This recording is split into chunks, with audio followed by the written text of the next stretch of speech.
राजा राम बिंदी future में सांसद विधायक बनना चाहते हैं क्या? नहीं, बिल्कुल नहीं।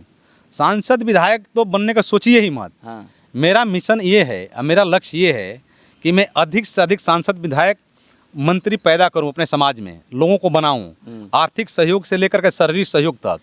मुझे मुझे मुझे नहीं बनना है, इतना मुझे शौक़ नहीं है, और बनना होता तो मैं कब का टिकट वगैरह लेके बन गया होता, लेकिन नहीं बनना है। हमें समाज की लड़ाई में माननीय मंत्री जी के साथ कदमों से कदम मिला के चलना है। अच्छा, नमस्कार दोस्तों, हमारे फेसबुक पेज हम सब की बात में आप सब लोग का स्वागत है।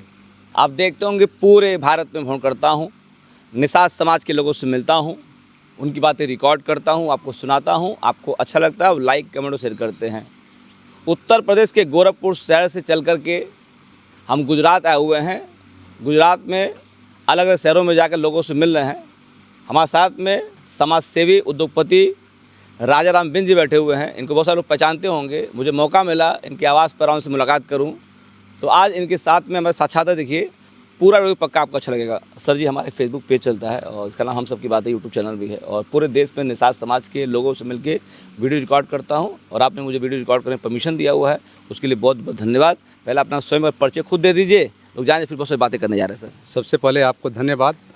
हम सबकी बात के जितने दर्शक हैं, जितने दर्शक देख रहे हैं, सभी को मेरा प्रणाम है। और मेरा पहचान परिचय ये है कि मेरा नाम राजा राम बिंद है।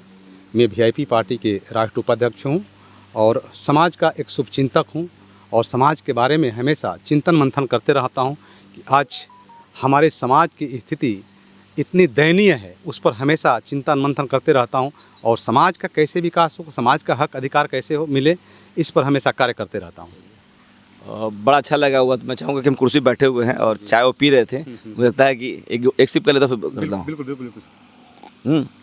ये है, तो हम लोग अगर खड़े खड़े बात करेंगे टहलते हुए तो बड़ा अच्छा रहेगा। तो रहेगा, क्योंकि हम लोग चाहते हैं ना कि लोगों से आपसे जुड़ सकूं, कि कहाँ से स्टार्ट किया आपने और आज कहाँ पहुँच चुके हुए हैं। एक निषाद समाज के लिए मोटिवेशन हो, उसके अलावा अन्य लोगों के लिए मोटिवेशन हो कि एक गाँव का लड़का जिसके सपने बहुत बड़े होते हैं कि बड़ा उद्योगपति बनना चाहता है, कैसे बन सकता है, कैसे अपनी जर्नी स्टार्ट किया। तो हम लोग साथ खड़े हो सकते हैं। यस दोस्तों, मैं भाई साहब से कहूँ, मैं कैमरामैन से कहूँगा, भैया कैमरा थोड़ा मूव कर लीजिए। ये थोड़ा सा देखिए, पीछे स्विमिंग पूल दिख रहा है आपको, देखिए इधर, देखिए उधर दिखाइए, उधर स्विमिंग पूल है, और उधर देखिए बड़े बड़े पेड़ पौधे दिख रहे हैं ना, सारी चीज़। घूम, कैमरा मूव करिए थोड़ा सा, देखिए ग्राउंड है ये, यहाँ खटिया दिया हुआ है। खटिया मतलब कि लग रहा है गाँव की फीलिंग है, सारी चीज़ें हैं, बहुत सारी चीज़ें हैं ये। देखिए मूव करके आइए, पूरा मूव करके आइए कैमरा, और दिखाइए इधर। फिर लेके आता हूँ, फिर बात करता हूँ भैया से। हाँ भैया, ये जर्नी यहाँ तक अलंकेश्वर पहुँचने का मतलब कैसे स्टार्ट हुआ, कैसे यहाँ पहुँच गए आप? देखिए, सबसे पहले तो मैं आपको दिल से बधाई देता हूँ कि आप गोरखपुर से चल करके हमारे यहाँ अंकलेश्वर में आए हैं, हमारा इंटरव्यू लेने के लिए, हमारा जीवन का शुरुआत कैसे हो जानने के लिए और लोगों को बताने के लिए। तो सबसे पहले तो मैं धन्यवाद और बधाई आपको देता हूँ। और मैं देखते रहता हूँ कि आप हर जगह जहाँ निषाद समाज के लोग रहते हैं, निषाद समाज के लोग में जाते हैं, निषाद की बात सभी को सुनाते हैं, बताते हैं। इसके लिए दिल से आपको धन्यवाद देता हूं, इसलिए कि ऐसे क्रांतिकारी साथियों को ज़रूरत है, आपके जैसे क्रांतिकारी साथियों को ज़रूरत है। और हर एक व्यक्ति को जिम्मेदारी के साथ काम करना होगा, तभी हमारे समाज का, हमारे देश का, हमारे लोगों का विकास होगा। कहाँ के रहने वाले आप? बेसिकली मैं उत्तर प्रदेश बलिया के रहने वाला हूँ, और गुजरात में लगभग 1994 से रह रहा हूँ। 1994 से मैं गुजरात में आया, और गुजरात में आने के बाद मैं एक छोटा सा व्यवसाय से अपना जीवन का शुरुआत किया था। व्यवसाय क्या था, बता सकते हैं? व्यवसाय बताता, हाँ ज़रूर बताएंगे। व्यवसाय हमारा चाय के दुकान से मैं शुरू किया था। चाय के दुकान से थोड़ी सी प्रगति की है तो पान की दुकान की है, इसके बाद से फिर थोड़ा प्रगति हुआ तो टेम्पू वेम्पू रखे, चलाए। तो जीवन में कभी भी आप काम से मत घबराइए कि छोटा काम है कि बड़ा काम है, इससे कभी भी आपको हताश नहीं होना है। कभी भी अपने आप को नहीं फील करना है, गिल्ट फील नहीं करना है कि हम छोटा काम कर रहे हैं। कोई भी काम करिए, आप ध्यान से करिए, उस पर टाइम दीजिए, एक दिन काम आपको रिजल्ट जरूर देगा। अच्छा, तो मतलब पढ़ाई कहाँ, गांव से हुआ था आपका? हुआ था? हाँ, पढ़ाई वढ़ाई गांव से हुआ था। मैं 1993 में जब कल्याण सिंह की सरकार थी, हमारे कल्याण सिंह थे उस टाइम, शिक्षा पर इतना काफ़ी प्रेशर था कि कहीं चीट वोट नहीं हो रहा था। उस टाइम मैं हाई स्कूल किया था, और हाई स्कूल उस टाइम भी मैं हाई स्कूल में फर्स्ट डिवीज़न था, जहाँ की मतलब पढ़ने में तेज शुरू से थे? नहीं, तो सुनिए बताता हूँ। स्कूल 0 मार्क बना था। कल्याण सिंह की पहले सरकार जब बनी थी ना, सरकार बनी थी, तो स्कूल 0 हुआ था, उसमें मैंने पास किया था। और मेरे जीवन का एक उद्देश्य था, एक लक्ष्य था। हमारे तमाम साथी हमारे साथ रहते थे, हर वर्ग के साथी रहते थे, यादव रहते थे, राजपूत समाज के लोग रहते थे, ब्राह्मण समाज के लोग, कोरी समाज के, मतलब एक हमारे जो टीम थी, पढ़ने के साथी थे, सहपाठी थे, सब समाज से थे। तो उस टाइम भी हमारे मन में, मानसिकता में ऐसा रहता था कि जीवन में कुछ बड़ा करना है तो ये चीज़ हम नौकरी से पूरा नहीं कर सकते थे। तो हम कहते थे अपने साथियों से कि नौकरी नहीं करना है, मुझे तो व्यवसाय करना है, चाहे कोई भी सरकारी नौकरी मिले, नहीं करना है। तो हमारे साथी हमसे मजाक उड़ाते थे, कहते थे कि अरे किसी को मिल नहीं रहा है और ये कह रहा है कि हम नौकरी नहीं करेंगे। उस टाइम कहावत कहते थे कि हाथ के मिले ना एके में खाएं, यानी नौकरी मिल नहीं रहा है और ये कह रहा है कि नौकरी नहीं करना है। लेकिन साथियों, जो भी हमारे बातों को सुन रहे हैं, पहले से हमारा एक एम था जीवन का कि मैं एक मिडिल फैमिली में पैदा हुआ था, पिताजी फार्मर थे और किसान का बेटा हूँ। और ये था कि गरीबी मैंने देखा था और जीवन में अमीरी देखना है। मैं अपने लक्ष्य, अपने एम के हिसाब से जीवन में मेहनत करना चालू किया, शुरुआत किया। और मुझे ये भी एक मन में लालसा था, एक दृढ़ संकल्प था कि सब कुछ यंग लाइफ में हमको हासिल होना चाहिए। इसलिए कि ज़्यादा उम्र हो जाने के बाद और बुजुर्ग होने के बाद आप पाके भी उसका एंजॉय नहीं कर सकते हैं।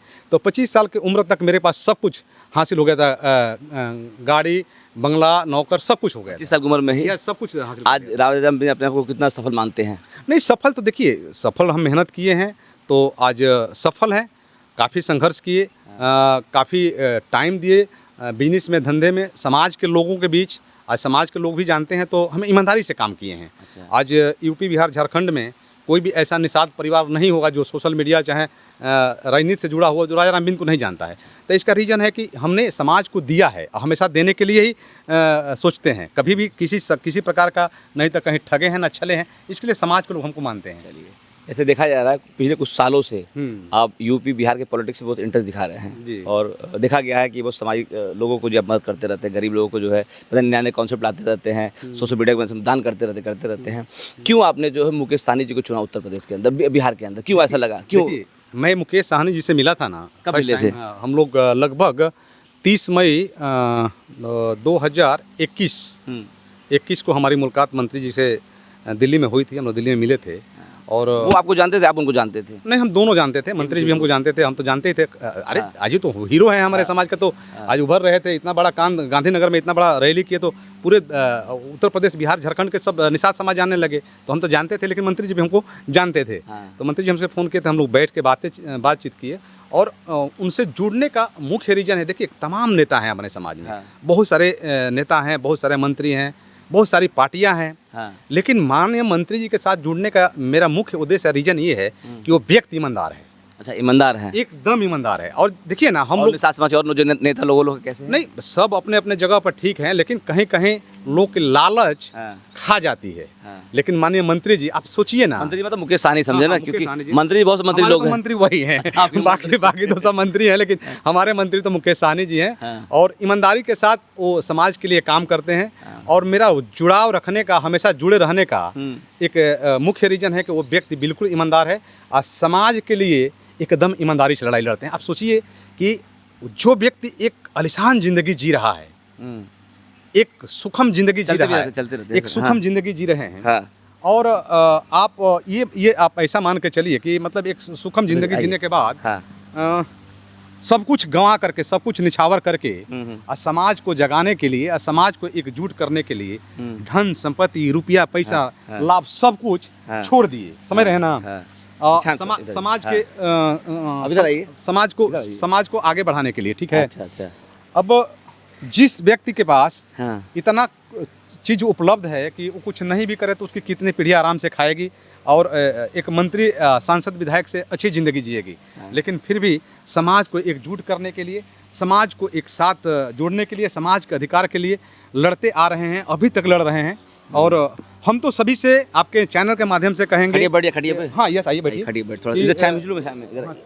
पूरा गांव वाला फीलिंग दे रहा, क्या आप तो एकदम पूरा लग रहा है कि जो है हमने लगा गुजरात के अंदर है। सारा कुछ जो है ये परंपरा अपना रखे हैं ये, ठीक है।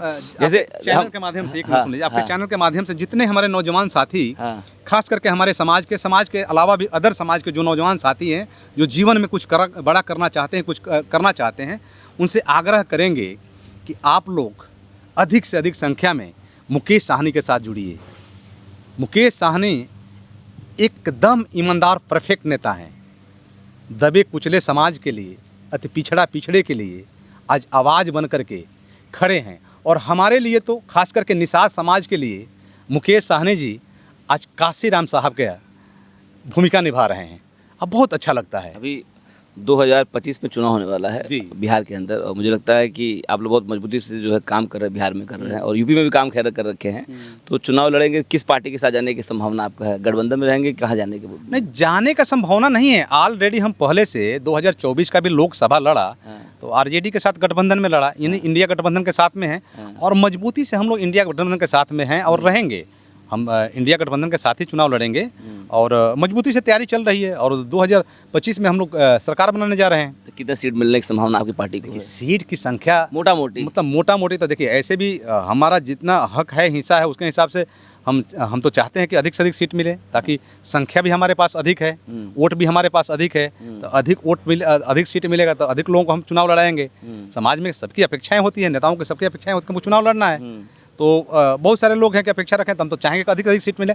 लेकिन खैर इस बात पर माननीय मंत्री जी हमारे जो सुप्रीमो हैं वो चर्चा करेंगे और कह ही रहे हैं कि 60 सीट हमको चाहिए। 60 सीट? हाँ, 60 सीट चाहिए, ताकि हमारे समाज के अलावा हमारे पार्टी में हर वर्ग के लोग हैं। अच्छा, ब्राह्मण समाज के लोग हैं, राजपूत समाज के लोग हैं, यादव समाज के लोग हैं, हर समाज के एसी, एसटी, ओबीसी, माइनॉरिटी, श्रवण, सब समाज के लोग हैं। तो थोड़ा बहुत हक हिस्सा तो सबको मिलना चाहिए ना।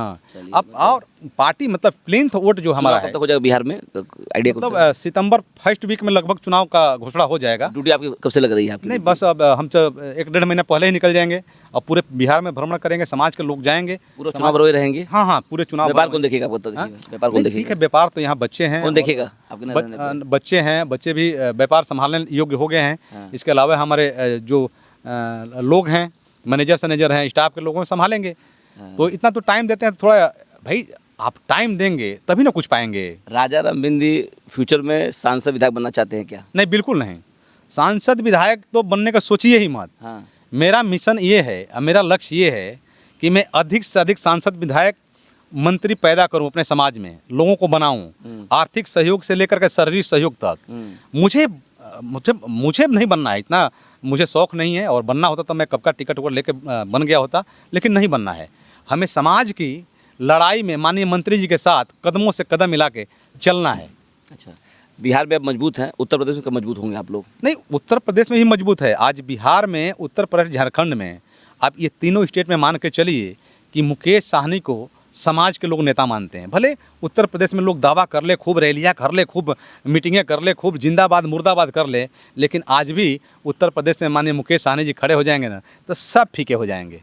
फैन ईमानदार व्यक्ति है ना भाई, फैन फॉलोइंग है ना, लोग मानते हैं कि मंत्री जी, माननीय मुकेश साहनी जी समाज की सही लड़ाई लड़ रहे हैं।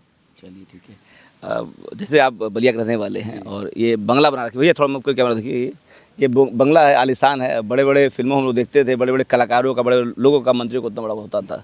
तो ये मंदिर है, एक गाड़ी मुझे दिख रहा है वहाँ पे, जो जीप है, पीछे जो है फॉर्च्यूनर है, बाहर थार गाड़ी खड़ी है, उसके बाद स्कॉर्पियो गाड़ी खड़ी बाहर है। बंगले का कुछ अच्छा नाम भी, क्या नाम बंगले का? बसेरा नाम बंगले का रखे हुए हैं, देख रहे हैं, ये फूल पत्ती लगा हुआ है। तो इस मकान को बनाने के पीछे क्या लक्ष्य, क्या मतलब क्यों ऐसा अपने इतना शानदार मकान बना रखा है? नहीं, शानदार मकान भाई, पुल भी इसके अंदर है। आप समझिए ना कि इतनी गाड़ी क्यों रखी है, सारी चीज़ें जो है? गाड़ी तो शौक है मेरा। गाड़ी हालांकि सब यूज होती नहीं है, गाड़ी चलाने वाला खाली हम ही घूमते हैं कि बेटा घूमता है, बाकी तो 5-5, 6-6 गाड़ियाँ ऐसी खड़ी रहती है। लेकिन शौक है कि भाई जीवन में सब होना चाहिए। और मिला जुला के हम लोग राजा परिवार से हैं ना, हमारा इतिहास रहा है, राजा परिवार से हैं, निषाद राज के वंशज हैं। तो राजशाही, थोड़ा राजशाही ठाठ पर तो दिखना चाहिए ना। राजशाही ठाठ पर देखिए, खटिया है शानदार से एकदम पूरा। अभी हम लोग स्विमिंग पूल में नहाए हुए थे, सारा चीज़ एकदम शानदार चीज़, एकदम पूरा मतलब जब राजा खानदान के हैं। भैया अगर कोई लड़का वीडियो देख रहा है और वो भी राजा राम बिंद बनना चाहता है, हाँ, तो कैसे करे वो राजा राम बिंद बन जाए? हम तो चाहेंगे कि राजा राम बिंद नहीं, राजा राम बिंद से भी ऊपर बढ़े, इससे भी ऊंचा बने। कैसे? हाँ। उसके लिए देखिए, हमेशा एक आपका एम होना चाहिए, एक टारगेट होना चाहिए। जीवन का हमेशा टारगेट होता है। जैसे हम सुबह उठते हैं ना, तभी से हमारा टारगेट चालू हो जाता है जीवन का, कि हम उठे हैं तो फिर नहाएंगे, ब्रश करेंगे, नहाएंगे, खाएंगे, फिर काम पर जाए। टारगेट शुरू से चालू हो जाता है। जब जगते हैं ना, तभी से हमारा जीवन का टारगेट चालू हो जाता है। तो जो भी साथी हमारे वीडियो को देख रहे हैं, जानना चाहते हैं, साथियों, मैं सभी से यह कहूँगा कि सबसे पहले आप अपने जीवन का एक एम रखिए कि आपको बनना क्या है। हमेशा बड़ा सोचिए, छोटा एम मत रखिए, छोटा एम मत रखिए। जैसे एम का मतलब ये हुआ कि जैसे एक पेड़ पर चिड़िया बैठी हुई है, मैं आपको समझाता हूँ लॉजिक। एक पेड़ पर चिड़िया बैठी हुई है और उसको निशाने से मारेंगे और आंख मूंद के मारेंगे, दोनों में फ़र्क हो जाएगा। जब आप आंख मूंद के मारेंगे तो पता नहीं कि वो तीर कहाँ जाएगी। सही बात है। लेकिन निशाने से मारेंगे ना तो लगेगा नहीं, तो थोड़ा सा इधर उधर जाएगा, लेकिन कभी हो सकता है कि लग भी जाए, लेकिन नहीं लगेगा तो थोड़ा सा इधर उधर जाएगा। लेकिन आंख मूंद करके मारेंगे ना तो पता नहीं कहाँ चलेगा। तो हमेशा जीवन में एक टारगेट रखिए, एक एम रखिए कि हमको ये बनना है, और बड़ा सोचिए, छोटा मत सोचिए। जैसे आप आईपीएस बनना सोच रहे हैं, आईपीएस बड़ा के लिए सोच रहे हैं, उसके हिसाब से आप मेहनत करेंगे तो आईपीएस नहीं बनेंगे ना। आईपीएस से कम बनेंगे तो आप थाना अध्यक्ष, मतलब कहने का तात्पर्य आपका कि टाइम मैनेजमेंट बहुत इंपॉर्टेंट है। टाइम को मतलब आप अपना एक एक टाइम को कीमती समझिए। हाँ। और अपने जीवन के बारे में हमेशा चिंतन मंथन करिए, और कहाँ टाइम को खर्च करना है वेस्ट मत जाने दीजिए। ये टाइम बार बार नहीं आती है। अच्छा। बड़ी मूल्यवान टाइम है। हाँ। नौजवान साथियों से मैं कहूँगा कि ये जो उम्र होती है 20 से लेकर के 30 तक, इसमें मांसपेशियाँ, हमारे शरीर के उस सारी शक्तियाँ, ऊर्जा भरा रहता है। इसमें आप जो चाहेंगे अपने जीवन का फैसला ले सकते हैं। अच्छा। एक टाइम होता है। चलिए, एक अंतिम सवाल ये रहे भैया आपसे, जैसे लोग फॉलो करते हैं आपसे और आपसे उम्मीद करते हैं कि आप समाज के सुधारक हैं, आप समाज सेवी हैं और उद्योगपति हैं, अगर कोई मदद चाहता है आपसे मान लीजिए, तो कैसे आपसे कांटेक्ट कर सकता है वो आदमी? नहीं, देखिए, कांटेक्ट तो लगभग समाज के लोगों के पास मेरा कांटेक्ट नंबर है, और हमेशा हम सहयोग के रूप में, चाहे जैसे भी होता, आर्थिक सहयोग, चाहे शारीरिक सहयोग, चाहे देश प्रदेश कहीं भी घटना घटती है हमारे समाजों के बीच में, वहाँ हम पहुँचते हैं। शासन से, प्रशासन से, सरकार से जो भी दबाव बनाना होता है, जो सही चीज़ कहना होता है, हम कहते भी हैं, दबाव भी डालते हैं प्रशासन के ऊपर कि हाँ उचित कार्रवाई नहीं हो रही है, वहाँ खड़ा भी होते हैं। तो हमेशा एक्टिव रहते हैं। अधिकांश लोगों का मेरा नंबर है ना सर, कांटेक्ट कर सकते हैं। ये यस, यस। भरूच में जहाँ रहते हैं, अलंकेश्वर में, यहाँ निषाद समाज की आबादी है कि नहीं है? नहीं है ना, क्यों नहीं। यहाँ के जो लोग, कहाँ के लोग रहने वाले ज़्यादा? मतलब यूपी बिहार दोनों जगह के रहने वाले हैं। कौन जिले के ज़्यादा है? गोरखपुर के हैं, हाँ। बलिया के हैं, छपरा के हैं, सब लोग हैं। चारों तरफ। जैसे आप मजबूत हो, वैसे वो मजबूत है।